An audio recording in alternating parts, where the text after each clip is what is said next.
The NBA is officially on fire right now. What began as simple rumors has quickly escalated into a full-blown feud. Adding to the shock, Michael Jordan recently made a statement that no one One of them was feared by legends, and the other one, well, I don't have much to say about it. saw coming, sending the basketball world into a frenzy. Michael Jordan recently hinted that Larry Bird was a better player than LeBron James could ever be.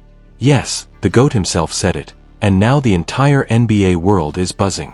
Today, we're breaking down every shocking detail, what Jordan really meant, the plays and stats that prove Bird's dominance, and the points MJ used to back it all up.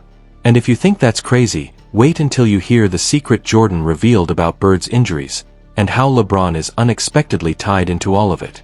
This might just make you rethink everything you thought you knew about the NBA.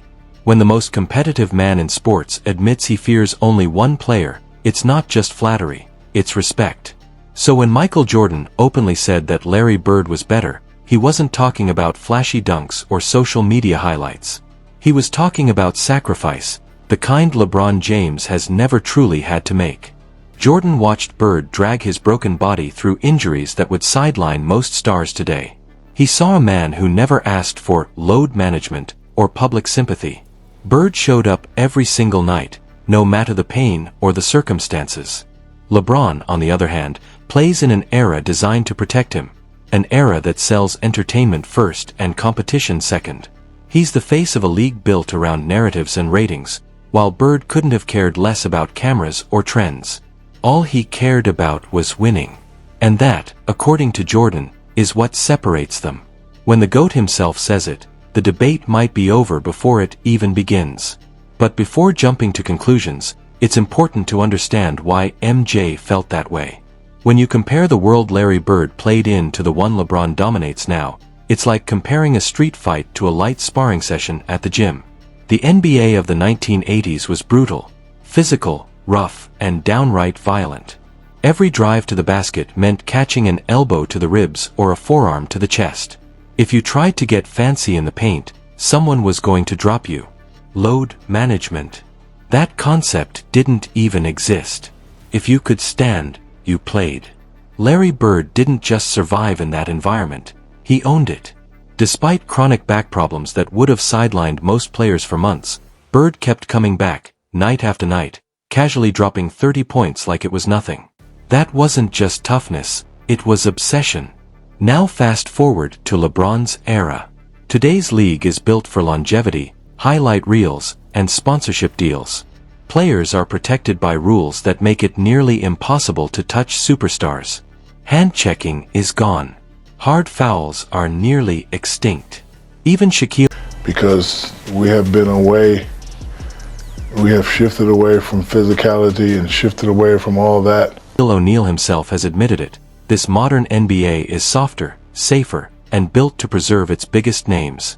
And he's not lying. The modern NBA really has turned into entertainment basketball. LeBron's so-called greatness fits perfectly into this version of the game. There's no denying he's one of the best in his era, but he's also had every modern advantage imaginable, from advanced sports science and recovery technology to personalized training systems. Now imagine dropping LeBron into Larry Bird's era, where defenders could literally body slam you at half court.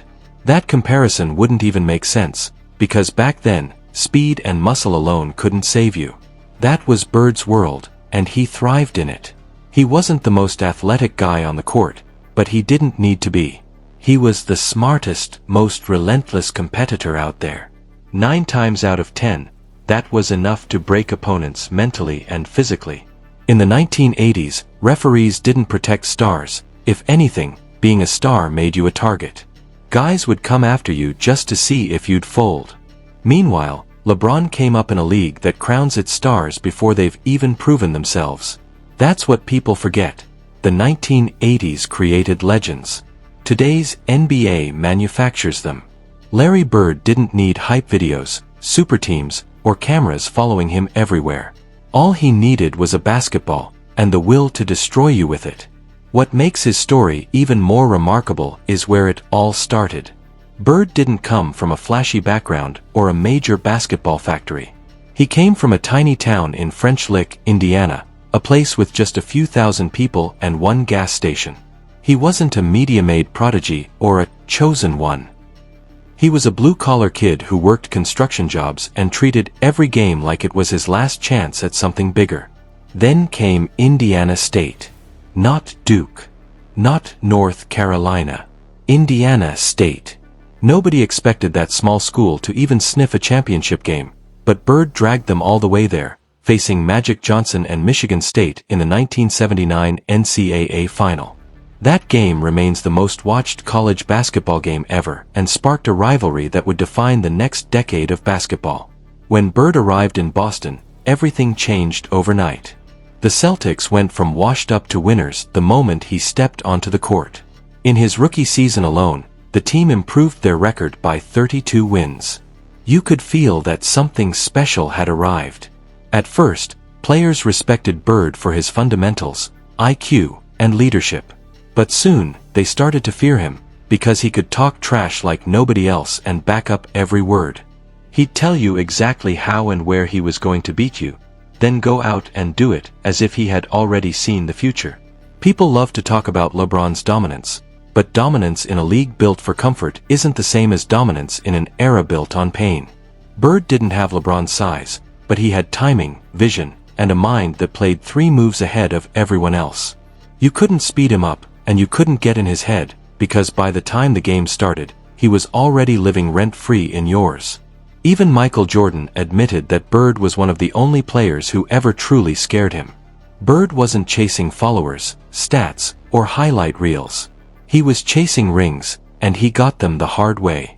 He led the Celtics to 3 championships in an era packed with killers: Magic Johnson, Kareem Abdul-Jabbar, Dr. J, and Isaiah Thomas. Every playoff series felt like a war, and Bird was right in the middle of it, bleeding, shouting, and still hitting impossible jumpers.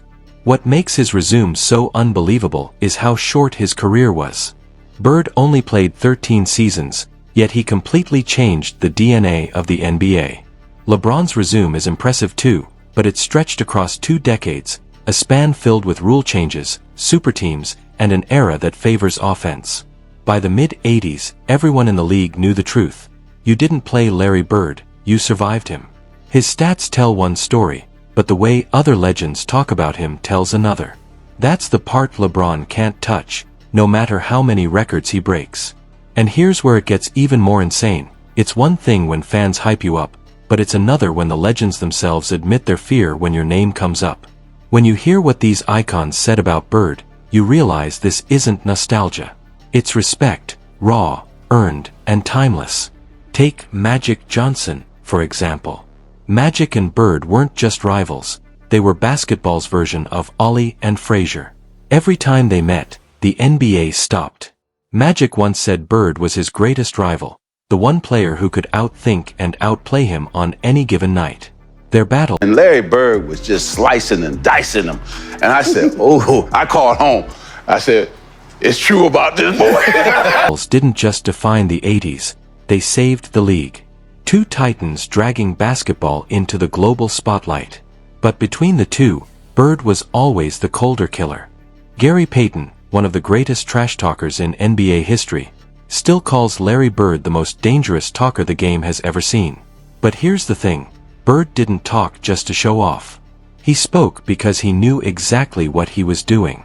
Every word that came out of his mouth had purpose behind it. He'd walk up to you, tell you exactly how he was going to score, and then go out and do it right in your face. No hesitation, no mercy.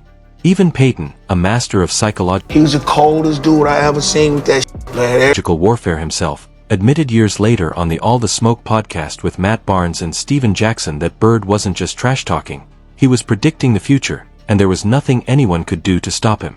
And that was old man Larry. Not even prime Larry. Bird was 34 years old, dealing with a bad back, and already nearing the end of his career when Gary Payton first entered the league. That kind of respect doesn't come from flashy highlights or stats, it comes from pure, earned fear. And it wasn't just guards or wings who felt it. Even big men learned the hard way.